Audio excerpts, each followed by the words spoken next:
그 저 개인적인 거라서 좀 얘기 2분만 하고 네네. 하겠습니다. 네. 신상 발언.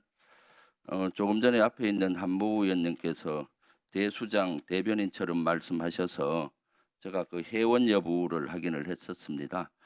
사실 대한민국 수호 장군단 모임은 사실 정치적인 색채를 띠고 있습니다. 지난 3월에 제가 그 총선을 앞두고 있을 때 저희 남양주 상대 후보 국민의힘 각간영 후보 진영에 와서 김병준 낙마 운동을 펼치겠다고 제의를 했었습니다. 그러다가 각 후보가 받아들이지 않자 각 후보 지지 선언을 했습니다. 지지 선언한 내용이 역사적 국가적 불행이 닥치는 것을 막기 위해 각간영 후보를 지지해야 된다. 제가 내란죄라도 하겠다는 겁니까? 내란을 막는 사람인데. 그리고 김병주 후보의 안보 의식과 사상에 동의할 수 없다며 여기는 여러 가지 있는데 생략하겠습니다. 오히려 해군 예비역 병장인 곽 후보가 투철한 안보관을 가지고 있기 때문에 지지한다. 이러한 단체입니다. 이미 정치적인 색채가 아주 그러고요. 그런 사사건건 저해하는 것에 대해서 비방하고 하고 있기 때문에 저는 한 의원께서 초기에 여기에 관여된 걸로 알았는데 그래서 그 질의를 한 겁니다. 왜냐하면 대수장 모임이나 이런 데 사진에 한 의원을 제가 본 적이 많기 때문이죠.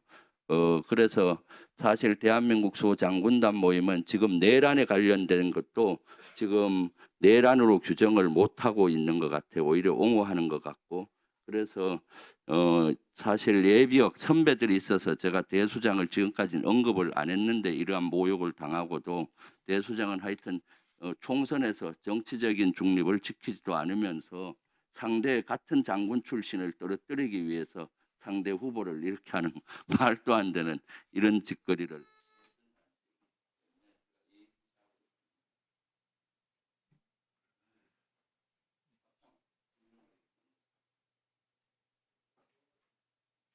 네. 김명수 합참의장님, 예, 네, 합참부장님. 경계태세 2급이 22시 40분 12월 3일 날 발표됐다 했죠? 발령했다 했죠? 네, 그 발령하고 장관이나 대통령한테 보고했습니까? 발령 여부를? 보고하지 않았습니다. 그 전화로 일단 지시를 했고, 전화로 지통실에 제가 이동하면서 지시를 했기 때문에 아마 그쪽에서 제가 직접 보고는 하지 않았습니다. 경계태세 2급 정도면은 당연히 장관과 대통령께 보고하는 거 아닙니까? 안보실장한테는 보고 안 했나요? 상황 계통으로 아마 제가 뭐 보고된 걸로 그렇게 알고 있습니다. 그러면 제대로 이 업무 수행을 못한 거네요. 그리고 지난번에 여기 합참 본부장이 존경하는 민홍철 의원님 질의에 경계태세 2급은 비상계엄 때문에 했다라고 얘기를 했어요. 요 해제는 몇 시에 했습니까? 경계태세 2급. 해제는 그 다음 날 아침에 비상계엄이 해제되고 상황 평가를 하고 그 다음 날 아침인가 오전에 했습니다. 오전까지 기다렸다 한 거예요? 네네, 상황 평가를 하고 사항 평가를 하고 해제하는 게 당연하죠. 발령할 때 사항 평가했습니까?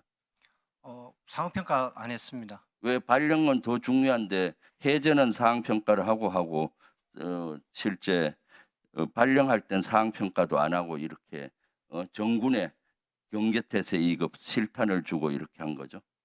상황을 그때 그 비상계엄이라는 보고를 그래서 받았을 때 이것은 의장님, 이것은 지금 경계태세 2급은 북한 도발이나 예전에 보면은 동해안 잠수함 사건에서 무장곤비 나타나고 엄청난 도발이 있을 때 정군의 실탄까지 지급하면서 하도록 돼 있어요. 경계태세 2급하면서 제한사항 준 거 있습니까?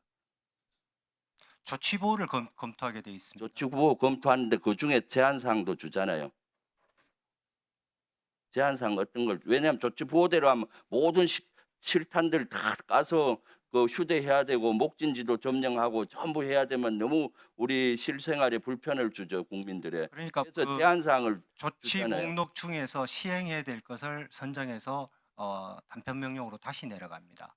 그래서 그 단편 그것이 명령 단편 중에 명령이 제한사항 들어간 준 게 것이 뭐예요? 23시 30분경에 검토되어서 다시 하달이 되게 됩니다. 그래서 지난번에 단편 명령이 6번에서 받았느냐 안 받았느냐 얘기했던 것이 그 이후에 구두 지시 이후에 그러면 서면 넘어가기 22시 시작합니다. 40분에 발령이 됐고 구두 지시로 일단 예. 발령이 되었습니다. 그다음에 이제 그 검토를 추가적으로 해서 단편 명령이 내려가고 단편 명령이 내려갔습니다. 이것은 비상계엄을 지원하기 위한 경계태세 2급입니다. 그렇게 저는 동의하지 않습니다. 추가제는 이것은 해서는 안 되는 거예요. 왜냐하면 경계태세 2급은 북한의 도발도 없었고 그날 없었죠, 도발이. 어디서 간첩 침투한 거 있습니까? 없잖아요. 그날, 말씀하시면 제가 답변을 좀 그날 없었죠, 간첩 침투가. 간첩 그리고 침투 국내에서 없었습니다. 테러가 일어난 것도 아니고 국내 무장 공기가 나타난 것도 아니고 김정은이가 사망한 것도 아니고 그런데 이런 중대하단 경계태세 2급을 22시 40분에 합참 의장이 구두로 판단하고 그 생각으로 판단하고 내린 거예요.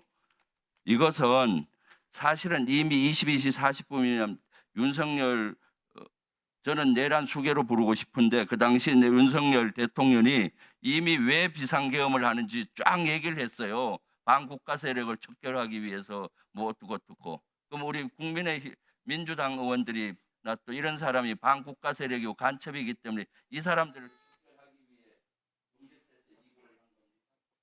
이미 비상계엄을 해야 되는 이유가 대통령한테 나왔는데 거기에는 북한의 도발도 어떠한 조건도 안 되는데 조건 없이 경계태세 2급한 거는 합참 의장은 내란 때의 중요 임무 종사자예요.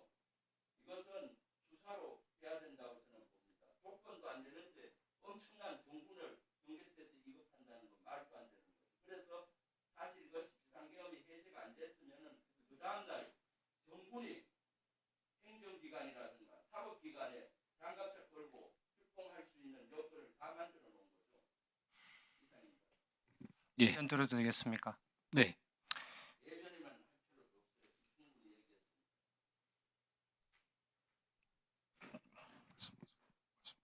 경계태세 2급은 짧게 해주십시오. 적도발의 오판을 방지하기 위해서 하는 것이고 그리고 내부적인 문제도 지금 파악이 안 됐고 저는 이동하는 상태에서 상황이 모호한 상태에서 그러면 합참의장이 무엇을 할 수 있느냐. 경계태세를 설정해야지만이 군부대 이동이라든가 모든 것이 통제가 되고 올 수 있는 거냐. 지금 제가 답변 드리고 있는 겁니다. 그래서 비상계엄을 막아야 되는 거죠. 안전 사표 던지고 합참의장 국군 1번 그래서 제가 들어오면서 상황을 판단해서 일단 경계태세를 올려야 되겠다. 그래서 경계태세를 올려가지고 안전 상태를 확보해놓고 들어가면서 상황을 판단해서 조치보호를 설정해서 단편 명령으로 하달하게 된 것입니다. 이것이 비상계엄을 지원하기 위해서 정군을 동원을 했다. 만약에 그렇게 비약적으로 얘기하신다면은 과연 상황을 그 당시에 비상계엄이라는 상황이 있을 때 그런 조치를 안 하는 것이 과연 더 타당한 것인가? 네, 조금 요약 정리해 예, 주십시오. 그런 측면에서 너무나 나온 결과를 가지고 뒤로 이제 지금 그 상황의 모호성을 판단하지 않고 얘기하시는 것은 옳지 않고 정군이 비상계엄을 지원하기 위해서 2급 태세를 설정했다는 것은 정군이 이 비상계엄에 찬성하고 동의한다 이런 뜻이 될 수 있다는 겁니다.